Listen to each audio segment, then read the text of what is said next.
পৃথিবীতে কোরআন বাদ দিয়ে মানুষ যেখানেই যাবে সেখানে যদি কোরআনের বর্ণনা কোরআনের নিয়ম নীতি না থাকে, মানুষ যদি ভালো হওয়ার নিয়তেও যায়, আল্লাহ নিজে তাকে গোমরাহ করে দেবে। বেদাত আজকে আমি এক কথায় বোঝাচ্ছি, বেদাত কাকে বলে? প্রতিটি বেদাত হচ্ছে গোমরাহি, আর প্রত্যেকটা গোমরাহি জাহান্নামে যাবে। কান লাগান। কল্লু বেদাতিন দলালা দিয়েছেন হাদিসের ভাষা, এটা প্রত্যেকটা বেদাত গোমরাহি, অন্ধকার, আর প্রতিটি গোমরাহি যাবে জাহান্নামে। এখন বেদাত আর সুন্নাত কি এটা এক কথায় বলছে? লিদ্দিন শব্দটা হাদিসেও আছে, কোরআনেও আছে। ইসলামের ভেতরে, ইবাদতের ভেতরে যদি কেউ নতুন কিছু আবিষ্কার করে ওইটা বেদাত। যেমন জিকির করা ইবাদত, কিন্তু জিকির করতে গিয়ে কেউ যদি লাফ ফাল দেয়, ঢোল বাজায়, উল্টা পাল্টা নাচা নাচি করে, এটা বেদাত। আপনি যদি কথা নাও বোঝেন, আলেম আছে, আমার কথাগুলো ভুল ধরতে যায় তারা যাদের পেটে বম মারলে ব বের হয় না। কত বড় বড় আলেম ডক্টর বসে থাকে, ওনারা তো কিছু বলে না। যেটা বোঝাতে চায় এটার দিকে তাকান। বিশ্ব নবীর হাদিস ছিল, কোরআন বাদ দিয়ে যদি কেউ ভালো হওয়ার নিয়তেও কোনো জায়গায় যায়, ওর কিন্তু নিয়ত ভালো ছিল, আমি ভালো হব, কিন্তু কোরআন সেখানে নেই, এজন্য আল্লাহ নিজে আপনাকে গোমরাহ করে দেবে।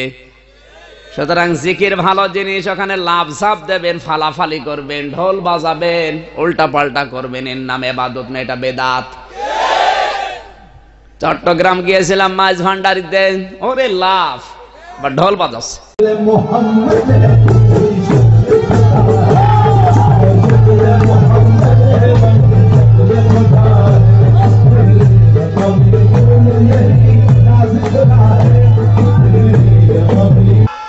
বলে এত লাফান, আমার গরম দিচ্ছে, লাফাই মানে জিকির করছি, এত লাফিয়েও তো টেনশনে আছি জান্নাত পাবো কিনা। তুমি বসে বসে জান্নাত পাবা, কি টেনশন ওদের। নবীজির পুরা জীবনটা আমি পড়েছি, কত সাহাবীর জীবন পড়লাম। সর্বশেষ যে সাহাবী নবীজির ইন্তেকালের পরেও 90 বছর দুনিয়ায় বেঁচে ছিলেন, হযরত আবু তুফাইল রাদিয়াল্লাহু তাআলা আনহু, তার পুরা জীবন পড়েছি। কয়তনে তো কোনোদিন লাভ ঝাপ দেননি, ঢোল বাজাননি, আপনি পেলেন কোথায়? অবিবাড়িয়াবাসী একজন সাহাবী নবীকে যে ভালোবাসা দিয়েছে, পুরা পৃথিবীর মানুষ মিলে সেটা দিতে পারবে? আপনি লাফান কেন? ওটা তো বেদাত, কারণ ইসলামের মধ্যে কিছু নতুন করে নিয়ে আসা ওইটা বেদাত। কিন্তু ইবাদতের জন্য যদি কেউ নতুন কিছু করে ওটা বেদাত না।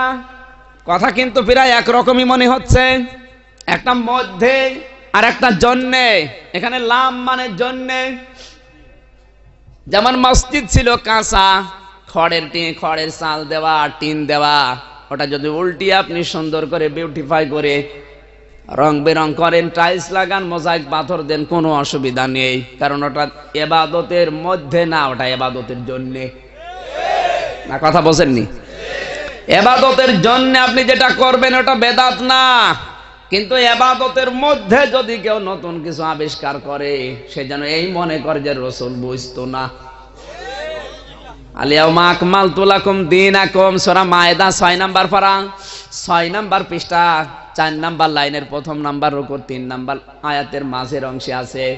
আল্লাহ তাআলা বলেন, ইসলাম পরিপূর্ণ করে দিলাম, কিয়ামত পর্যন্ত ইসলামে নতুন করে কিছু দিতে পারবেন না।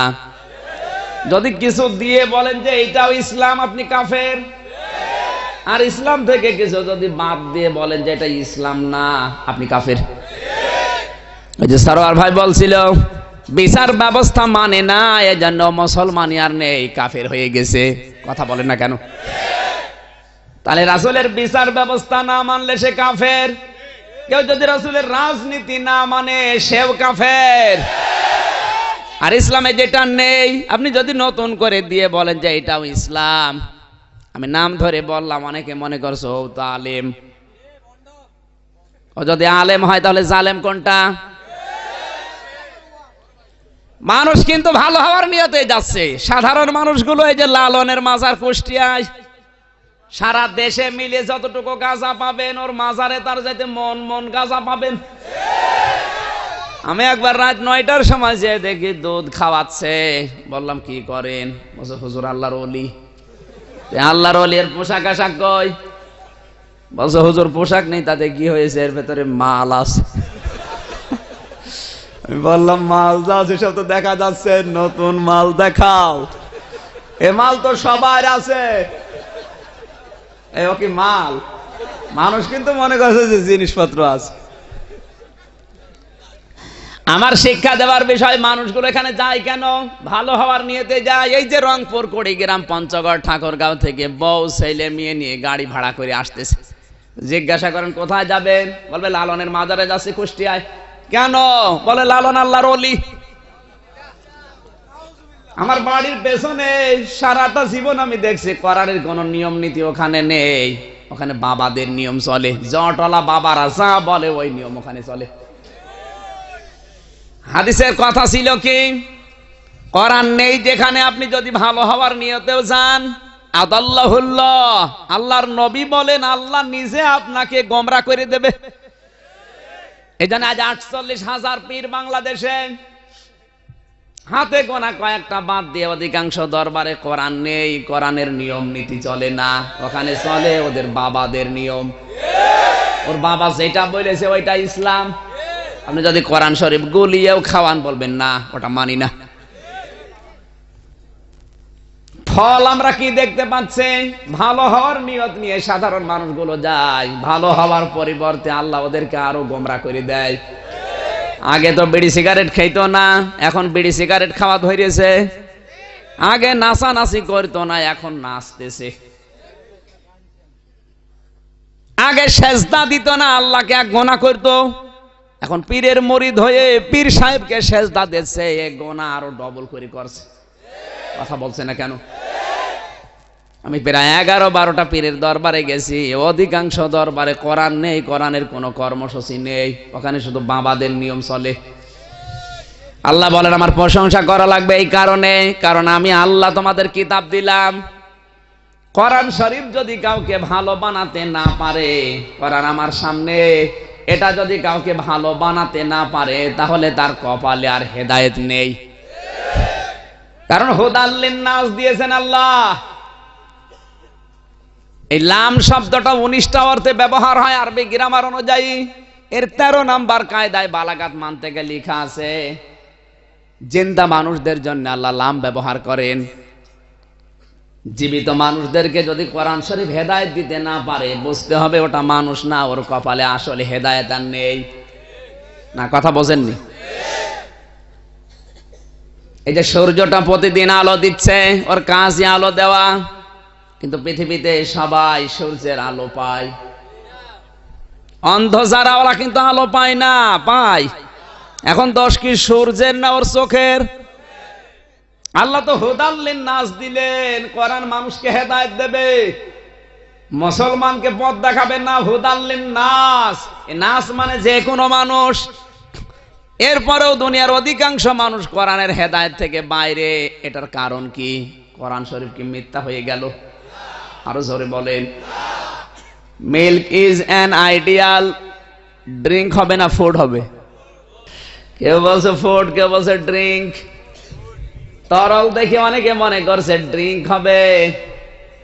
দুধ তো ড্রিঙ্কই হওয়ার কথা ছিল, যতক্ষণ জমাট না বাঁধবে, ঘি না হবে, সর না হবে, মাখন না হবে, দই না হবে, ততক্ষণ তো ড্রিঙ্ক বলার দরকার, কারণ তরল নাকি।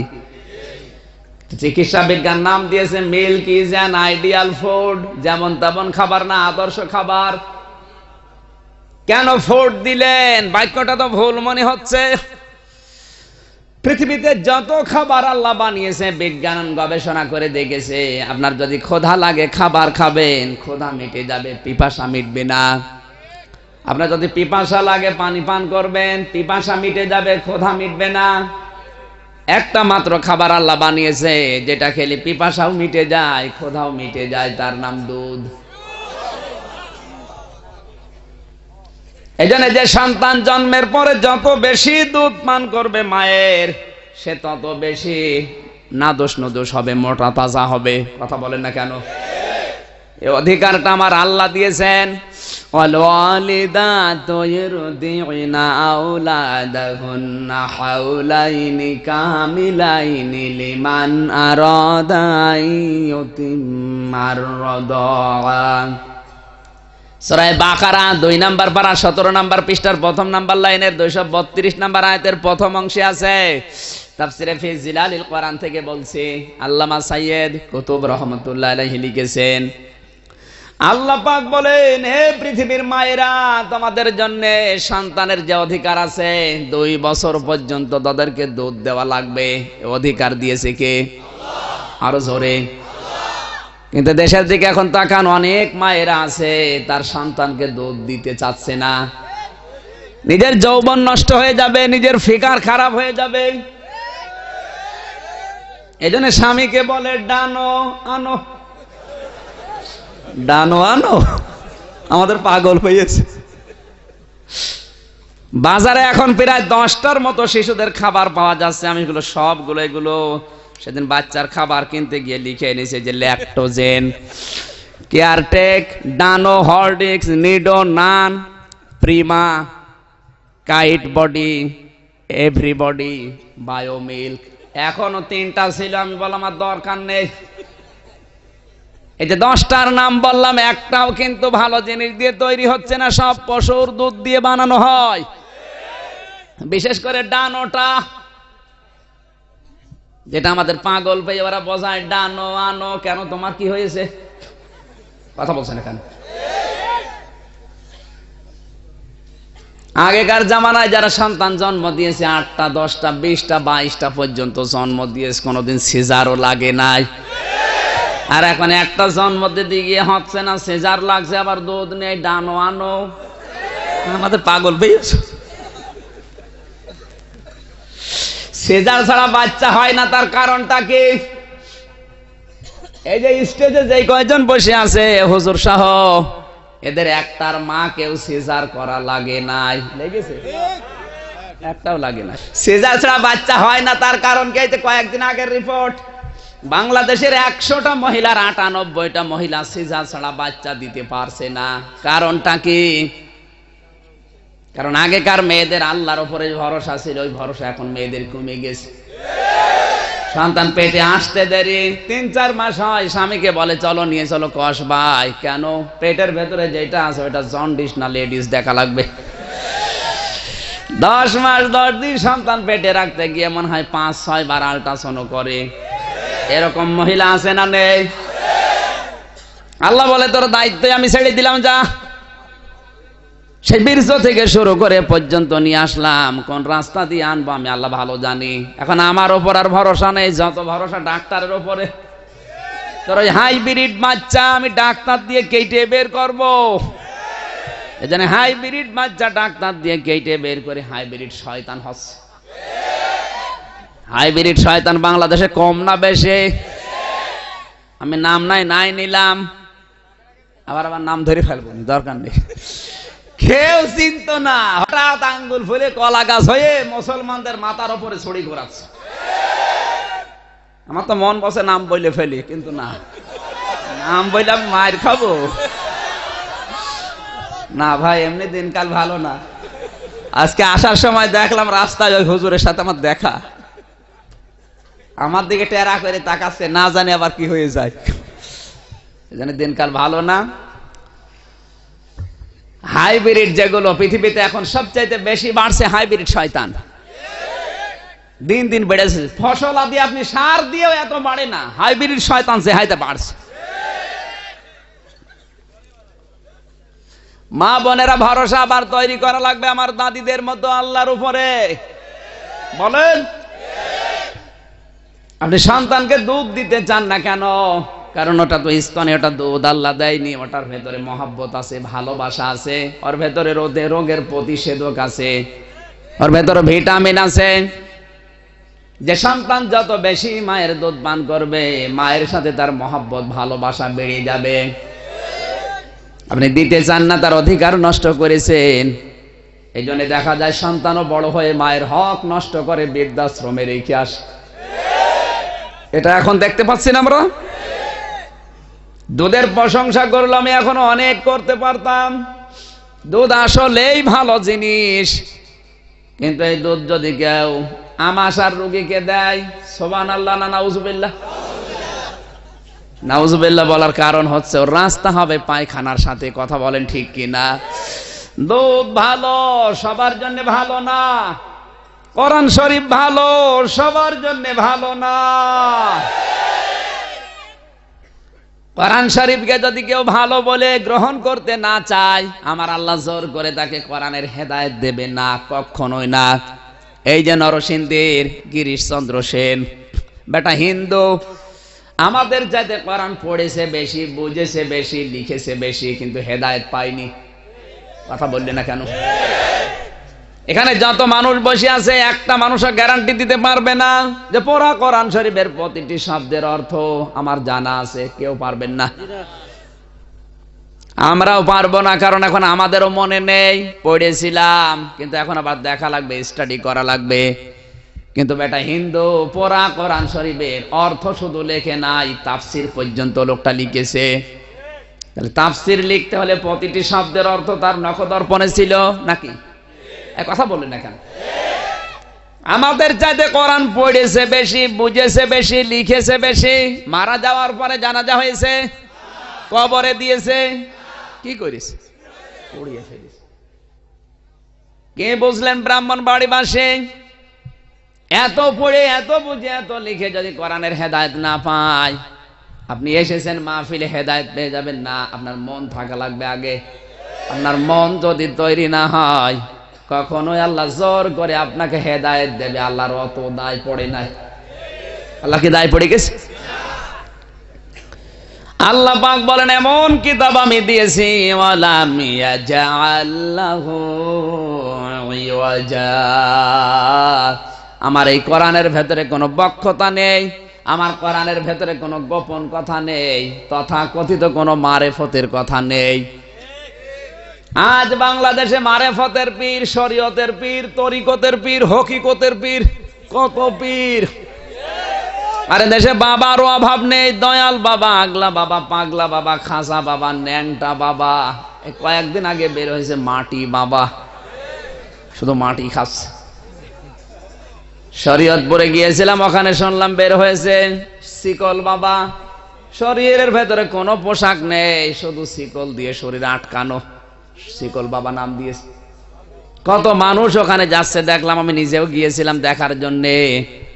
বড় লোকের মেয়েরা, বউরা, যুবতী মেয়েরা যাচ্ছে বাবার কাছে দোয়া নেওয়ার জন্যে। ছেলে মেয়ে যাদের হয় না, বাবা কি যেন দেয়, ছেলে মেয়ে হয়। জোরে বলেন নাউজুবিল্লাহ। আমার যতটুকু ধারণা, এই বাবার বরকত দিয়ে যারা দুনিয়ায় তৈরি হয়, এরাই কোরআনের পেছনে স্লোগান দেয়। নাই তো বৈধ বাবার কোন সন্তান কোরআনের পেছনে অন্তত স্লোগান দেবে না। কারণ আল্লাহ আগেই জানিয়েছেন, উতুল্লিম বাদা যালিকা জানিম। সূরা কলমের 13 নম্বর আয়াত। এই পৃথিবীতে কোরআনের ডাইরেক্ট, ইনডাইরেক্ট যারা বিরুদ্ধে আছে, আমি আল্লাহ বলছি এগুলো অবৈধ যারও সন্তান। এখন আমার উপরে রাগ করে কেউ যদি কারো কাছে নালিশ দেয়, ও যেন আমার আল্লাহর বিরুদ্ধে নালিশ দেয়। আমি তো অ্যাডভার্টাইজ করলাম, দোষ আমার না, দোষ কোরআন শরীফের। কোরআন শরীফের দোষ। এটার দোষ দিলে নাউজুবিল্লাহ বলেন, আর আমার দোষ দিলে আলহামদুলিল্লাহ। কত জেলায় আজ আমাদের ঢুকতেই দেয় না, মাহফিলে কথা বলতে দেয় না, আমাদের গমর ফাঁক করে দেয়। তো তোমার গমর থাকলে ফাঁক করবো না, করবো কি?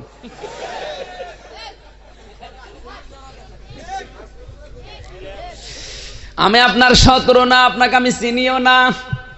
কোরআনের আসল কথাগুলো বলতে গেলে আমার বাবারও যদি দোষ থাকে, আমার বাবারও লাগবে।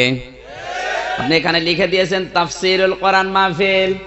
তাফসির শব্দটায় বাধা পৃথিবীতে সবচাইতে বেশি। কারণটা কি? আপনি ইসালে সওয়াব হচ্ছে, দেশে কোনো বাধা নেই। ওরস শরীফ হচ্ছে, ওরস মোবারক হচ্ছে, মিলাদ মাহফিল হচ্ছে, কোনো অসুবিধা নেই। মানুষ আরো গরু ছাগল দিয়ে সাহায্য করে। আমি দেখেছি এই চট্টগ্রামে, পৃথিবীর কয়েকটা রাষ্ট্রে আমি গেলাম, বাংলাদেশের কোন জেলা আমার আর বাকি নেই। যত জেলায় গেছি আমি, প্রত্যেকটি জেলায় দেখেছি তাফসির মাহফিল সেখানে শুধু বাধা। তাফসির মাহফিলে বাধা হওয়ার কারণটা কি? না, কান খাড়া করে মিলাবেন। তাফসির শব্দের শাব্দিক অর্থ হচ্ছে উন্মুক্ত করা, উলঙ্গ করা, প্রকাশ করা। একটা জিনিস ঢাকনা দিয়ে ঢেকে রাখা আছে, ঢাকনা খুলে ফেলা। আপনি যদি মাওলানা আবু ইউসুফ ওনার বাড়িতে যে ডাক দেন, ভাই বাড়িতে আছেন, ছোট্ট একটা বাচ্চা বেরিয়ে বলছে আমার বাবা বাড়ি নেই, ঢাকায় গেছে, আপনি কালকে আসেন। এমন মোলায়েম গলায় ডাক দিয়েছে আপনাকে আঙ্কেল বলে, ওটা ছেলে না মেয়ে আপনি বুঝতে পারছেন না। এখন নাম জিজ্ঞাসা করলেও তো আপনি চিনতে পারবেন না, কারণ এখন ছেলে আর মেয়ের নাম প্রায় সমান সমান। মেয়ের নাম রেখেছে মাহিয়া মাহি, ছেলের নাম বি চৌধুরী, মাহি মাহি বি চৌধুরী। আপনি বুঝবেন না নাম বললে। এখন এটা আম্মু না আব্বু, ছেলে না মেয়ে, এটা চেনার জন্য সবচাইতে গুরুত্বপূর্ণ যে কাজটা করা লাগবে, ওর পায়জামা প্যান্ট খুলে ফেলা লাগবে। না, আমি হাসির খোরাকি দেইনি। ওর পায়জামা প্যান্ট যদি খুলে ফেলেন তাহলে বুঝবেন যেটা ছেলে না মেয়ে। নাকি বলেন? আল্লাহ রাব্বুল আলামিন বলেন ওয়ালা ইয়াতুনাকা বিমাসালিন ইল্লা জিনাকা বিল হাক্কি ওয়া আহসানা তাফসীরা। সূরা ফুরকান 19 নম্বর পারা 2 নম্বর পৃষ্ঠার প্রথম নম্বর লাইনে 33 নম্বর আয়াত 4 নম্বর রুকুতে আছে। আল্লাহ তাআলা বলেন, হে নবী, দুনিয়ার মানুষ যখন বিভিন্ন সমস্যা নিয়ে আসবে আপনার কাছে, আপনি কোরআন থেকে উত্তম ব্যাখ্যা বিশ্লেষণ করে তাদের তাফসীর করে বুঝিয়ে দেবেন। আহসান ইসমে তাফজিলের সিগা, তাফসীর না দিয়ে তাফসীর দিয়েছেন আল্লাহ। যখনই আসবে আপনার কাছে উত্তম ভাবে ব্যাখ্যা করে তাফসীর করে এদের সমাধান দিয়ে দেবেন। ওয়া আনজালনা ইলাইকাল যিকরা লিতুবাইয়িনা লিন-নাসি মা নুজিলা ইলাইহিম ওয়া লাআল্লাহুম ইয়াতাফাক্কারুন। সূরা নাহাল 14 নম্বর পারা 11 নম্বর পৃষ্ঠা 4 নম্বর লাইনে 44 নম্বর আয়াতের শেষের দিকে আছে তাফসীরে ফি জিলালিল কোরআন। আল্লাহ পাক বলেন, হে নবী, কোরআন আপনাকে দিলাম, এই জিকির দিলাম কেন আপনি জানেন? লিতুবাজ্জিনা লিন-নাস, আপনি মানুষের কাছে স্পষ্ট দলিল আর প্রমাণ দিয়ে ব্যাখ্যা বিশ্লেষণ করে দেবেন। শুধু আপনি নিজে ব্যাখ্যা করবেন না, ওয়ালা আল্লাহুম ইয়াতাফাক্কারুন, যারা আপনার মুখে ব্যাখ্যা বিশ্লেষণ শুনবে তারাও যেন চিন্তা ভাবনা করে। আমি কিন্তু দায়িত্বটা ঠিক পালন করে যাচ্ছি, সেই কুষ্টিয়া থেকে এসে যতটুকু আল্লাহ জ্ঞান দিয়েছে সঠিকভাবে ব্যাখ্যা করে আমি যাব। তা আপনাদের দায়িত্ব কি হবে? এটা শোনার পরে আপনাদের চিন্তা ভাবনা করা লাগবে। আপনি যদি না করেন, মরণের পরে আপনি ধরা খাবেন। কারণ ওয়ালা আল্লাহুম ইয়াতাফাক্কারুন, এক কথা বলছেন না কেন? নবীকে আল্লাহ জানিয়েছেন, হে নবী, আপনি শুধু প্রচার করবেন, তাফসীর করবেন না। ওরা শোনার পরে ইয়াতাফাক্কারুন, তারাও যেন চিন্তা করে কি বলে গেল। আর আপনি যখন দেখবেন ওরা চিন্তা করছে কোরআনের বাণীগুলো নিয়ে, অনুধাবন করার জন্য, উপলব্ধি করার জন্য চেষ্টা করছে, কি হবে আপনি জানেন? ওয়াইদা সামিউ মা উনজিলা ইলার রাসূলি তারা আয়ুনাহুম তাফিদু মিনাদ দামি মিম্মা আরাফু মিনাল হক ইয়াকুলুনা রাব্বানা আমান্না ফাকতুবনা মা'আশ শাহিদিন। সূরা মায়েদা 7 নম্বর পারা প্রথম নম্বর পৃষ্ঠার প্রথম নম্বর লাইনের 83 নম্বর আয়াত। তাফসীরে ইবনে কাসিরে পাবেন, আল্লাহ পাক বলেন, হে নবী, আপনার পদে নাজিলকৃত কোরআন যখন ঈমানদারেরা শুনবে আর কোরআনের ওই মর্ম বাণীগুলো যখন উপলব্ধি করবে, অনুভব করবে যে আল্লাহ কি বলতে চায়, আপনি দেখবেন যাদের ঈমান আছে, যারা কোরআনের বাণী বুঝতে পারে, ওদের চোখ পানি দিয়ে ভিজে গেছে। কোরআনের আলোচনায় সবার চোখে পানি আসবে না। যে সমস্ত মানুষগুলো বুঝতে পারবে যে কি বলতে চাইছে আমার আল্লাহ আর আমি কি করছি, অবশ্যই তাদের চোখে পানি আসবেই। এ বাণী কার বলেন তো? তাফসীর মাহফিলে বাধা দেওয়ার কারণটা বলছিলাম। তাফসীর মাহফিল মানে যেহেতু উন্মুক্ত করা উলঙ্গ করা, কাপড় আবরণ খুলে ফেলা। আজ বাংলাদেশে পৃথিবীর ময়দানে যারা শিরিক, বেদাত, জুলুম, অন্ধকারের আবরণ দিয়ে নিজেদের ঢেকে নিয়ে আসে, শিরিক আর বেদাত দিয়ে নিজেদের আবরণ দিয়ে ঢেকে আছে, জুলুম দিয়ে নিজেদেরকে ঢেকে রেখেছে। জনগণ বোঝে না, কোরআনের সঠিক তাফসীর যদি করা হয় ওদের আবরণগুলো খুলে যাবে। তখন জাতি বুঝবে যে এটা জাতির সর্বনাশকারী। এ পীরের নাম নিয়ে জাতি সর্বনাশ করছে, এ নেতার নাম নিয়ে জাতির সর্বনাশ করছে, এ মিডিয়ার নাম নিয়ে জাতির সর্বনাশ করছে, এ সাংবাদিক নাম নিয়ে জাতির সর্বনাশ করছে। ঠিক তখনই তারা তাফসীর মাহফিলে বাধা দেয়। তখন বলে হুজুর এটা রাজনীতি হচ্ছে। ওরে শয়তান, নিজের গমর ফাঁক হয়ে যাচ্ছে তা বলছে না। আল্লাহ বলেন কোন গোপন কথা তথাকথিত কোন মারেফতের কথা কোরআনে আমি দেইনি। আপনি কোথায় পেলেন? অথচ মারেফা শব্দ এসেছে উরফুন থেকে। আরাফা ইয়ারিফু উরফুন শব্দের শাব্দিক অর্থ পরিচিত হওয়ার স্থান। হযরতে আদম এবং হাওয়া যেখানে পরিচিত হয়েছিলেন ওই জায়গার নাম কি? আরাফাতের ময়দান। এত সহজ ভাবে বোঝানোর পরও আপনি বোঝেন না কোন কারণে?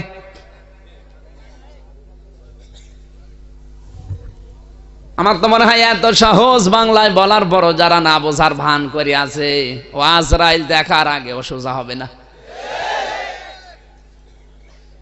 বাঁকা পথে চলতেছ, কত কায়দায় সোজা করার জন্য বলি। তুমি সোজা হতে চাও না? হ্যাঁ, সোজা হয়েই তুমি যাবা কবরে। যদি বাঁকা হয়েও মারা যাও, ঠিক চকলেটের মতো মুড়িয়ে টান দিয়ে সোজা করে কিন্তু কবরে দেবে। তখন সোজা হয়ে আর কোনো লাভ হবে না। লাভ হবে সময়। এক ব্যাঙ এক সাপ দোস্তি করেছে। ব্যাঙ বলছে বন্ধু তোমার সব আমার ভালো লাগে, কিন্তু তুমি যে আঁকা বাঁকা হয়ে চলো ওইটা আমার ভালো লাগে না, তুমি সোজা হয়ে চলতে পারো না। সাপ বলছে তুই আমার চলায় ভুল ধরলি। দিয়েছে এক সবল।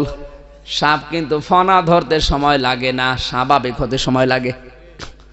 এই জন্য আপনাদের বলছি, সাপ যদি কোনো জায়গায় দেখেন, বিশেষ করে কলিম বা গোখরা সাপ, একবার যদি ফনা ধরে ফেলে আপনি তাড়াতাড়ি দূরত্ব বজায় রাখবেন।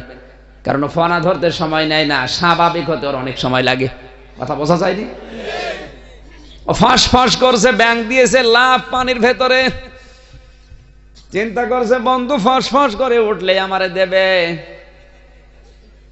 এক রাখাল যাচ্ছিল গরু চড়িয়ে, ফস ফস করে আওয়াজ হয় কিসের? দেখে নদীর পাশে আইলের পরে বসে ফস ফস করে আওয়াজ দিচ্ছে। হাতে ছিল গরু মারা লাঠি। এমনিতে সারাদিন গরু চড়ানো শরীরের রাগ, ওই লাঠি দিয়ে একেবারে আচ্চা করে পিটিয়েছে, আইলের উপরে সোজা করে রেখে দিয়েছে। ব্যাঙ চিন্তা করছে বন্ধুর কোনো আওয়াজ নেই, উপরে উঠে দেখে ষাট হয়ে পড়ে আছে। কাছে যে বলছে হাউ আর ইউ? বন্ধু তোমার কোনো খবর নেই, নড়াচড়াও করো না, ষাট হয়ে আসো। আমি তো এইটাই চেয়েছিলাম, আঁকা বাঁকা চলো না, ষাট হও। সোজা হয়ে চললে ভালো লাগবে। তুমি ষাটও হইলে সোজা হইলে মরণের পরে। এ সোজা যদি আগে হইতে তাহলে এইভাবে পড়ে থাকা লাগতো না। কথা বলেন না কেন? আপনিও সোজা হবেন চোখ বন্ধ হওয়ার পর। আল্লাহ বলেন কোন মারেফতের কথা আমি কোরআনে দেয়নি। আপনি পেলেন কোথায়? শরীয়ত মারেফত, এইটাই আমরা অনেকে বুঝি না, এই জন্য তো আমাদের ধোকায় ফেলে। শরীয়ত হচ্ছে নামাজ, আর নামাজের বিধানগুলো জানার পরে আমল করে বাস্তবে প্র্যাকটিক্যাল লাইফে দেখানো, এর নাম মারেফত। কথা বোঝা যায়নি?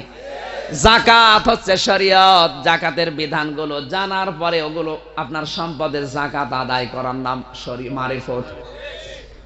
সহজ কথাগুলো যারা না বোঝার ভান করে থাকে, নামেদের বোঝানোর আর ক্ষমতা নেই। সুতরাং এমন কোরআনের আলোচনায় এসেছি যেখানে কোনো গোপন কথা নেই। কোরআনে যত কথা আছে সব ওপেন। সব কি? আরো জোরে বলেন। এই জন্য কোরআন বোঝার জন্য যে সময়টুকু দুনিয়ায় আপনার ব্যয় হবে, কিয়ামতের ময়দানে ওই সময়ের হিসাব আমার আল্লাহর কাছে দেওয়া লাগবে না। আরো আসতে বলেন। হিসাবে আমরা তো অনেকে বুঝি না। হিসাব বোঝেন? মানুষের ভেতরে যদি এই সেন্স, এই টেন্ডেন্সি তৈরি হয়, সে নারী হোক আর পুরুষ হোক, যে মরণের পরে হিসাব দেওয়া লাগবে, অবশ্যই তার জীবন পরিচ্ছন্ন পরিষ্কার হয়ে যাবে।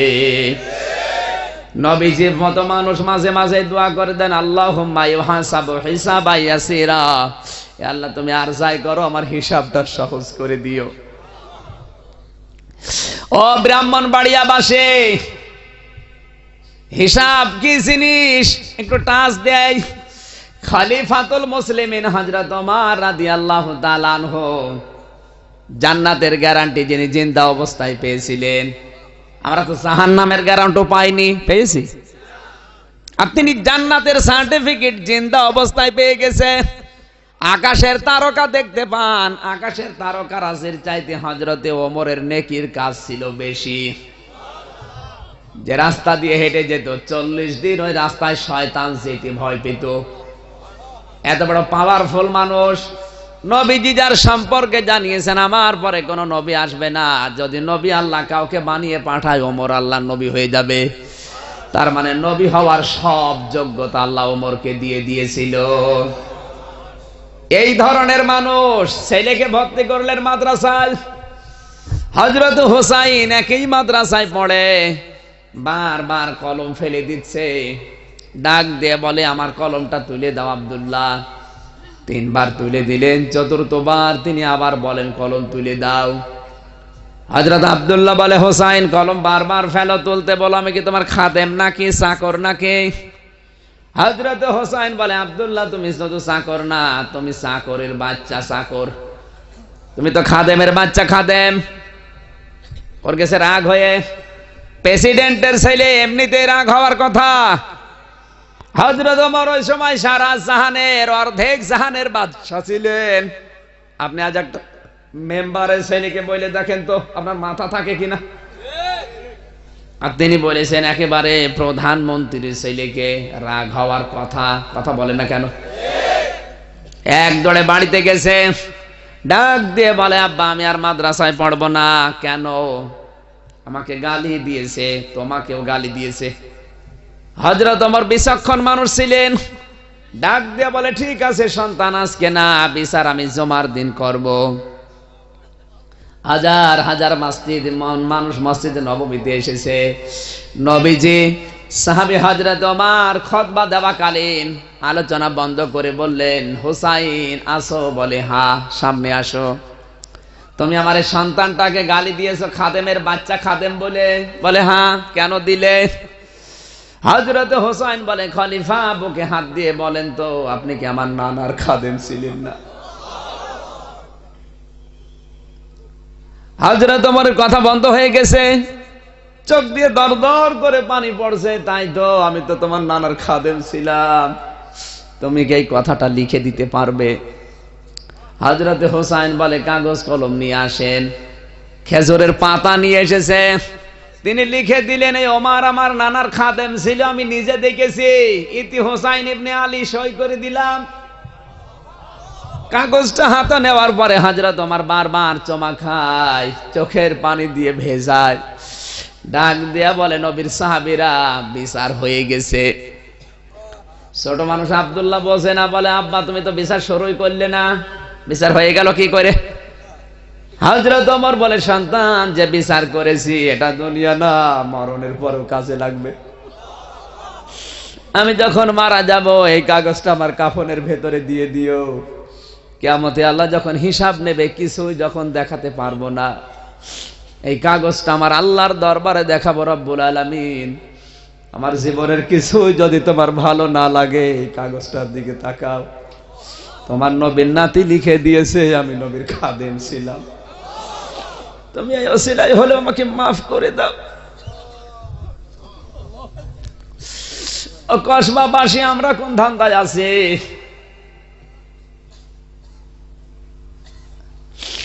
জিন্দা অবস্থায় যারা জান্নাতের গ্যারান্টি পেয়ে গেল তারা যদি এই চিন্তা করে হিসাব নিয়ে আমরা কি জবাব দেব বলেন? আমাদের তো কিছুই নেই আল্লাহর কাছে দেখানো।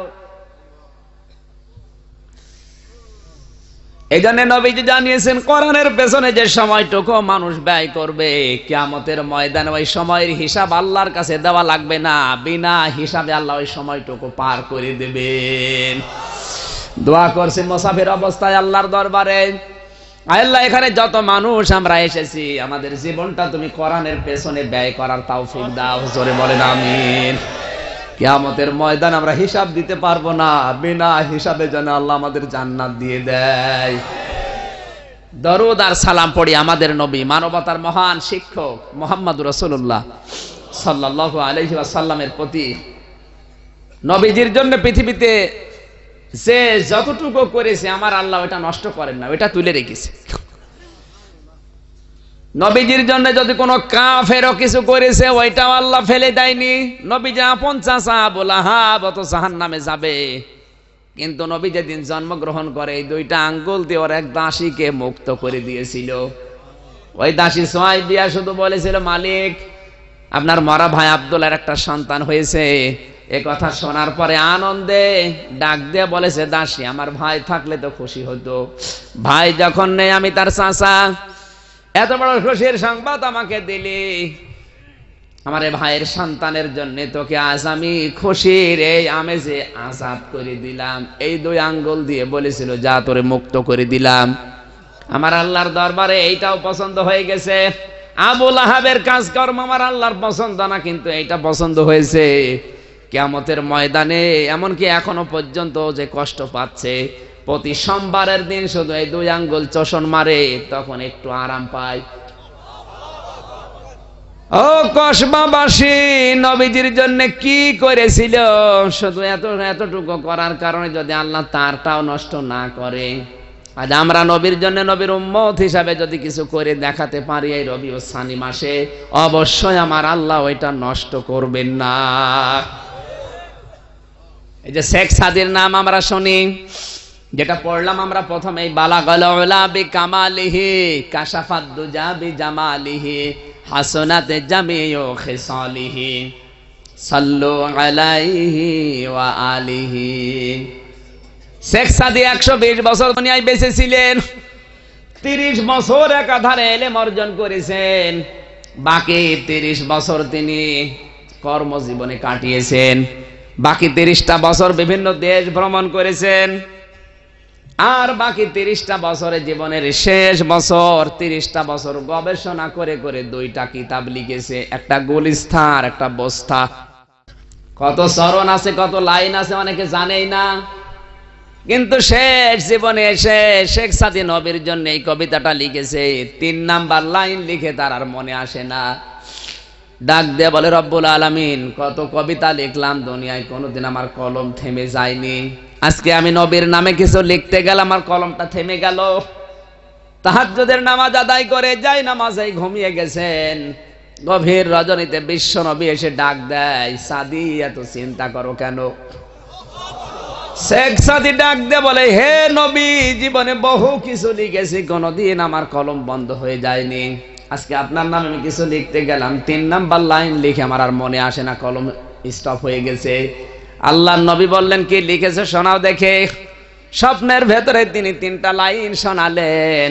নবীজি শোনার পরে এত খুশি, ডাক দিয়ে বলে, সাদি কলম হাতে নাও, 4 নাম্বার লাইন আমি নবী নিজে মিলিয়ে দিচ্ছি, সাল্লু আলাইহি ওয়া আলিহি। জোরে বলেন মারহাবা। এটা কোরআনও না, হাদিসও না, একটা কবিতা।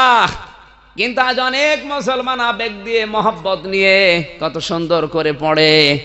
এতটুকু করেছিল নবীর জন্য শেখ সাদি, তাও আমার আল্লাহ নষ্ট করে নাই, তুলে রেখেছে। কথা বলেন না কেন? আজকের এই মাহফিল থেকে যদি নবীর উম্মতেরা সিদ্ধান্ত নিতে পারি, নবীজি ছাড়া আর কারো আদর্শ দুনিয়ায় এখন থেকে মানবো না, সে যেই হোক। এই সিদ্ধান্ত যদি আপনি নিতে পারেন, আপনার জীবনটা আল্লাহ নষ্ট করবে না, তুলে রাখবে জান্নাতের জন্য। কারা কারা নবী ছাড়া অন্য কাউকে জীবনে মানবেন না, তারা হাত তোলেন দেখি। লিল্লাহে তাকবীর, লিল্লাহে তাকবীর। বিশ্ব নবী যেখানে, আমরা সবাই রাসূল সেনা। লিল্লাহি তাকবীর।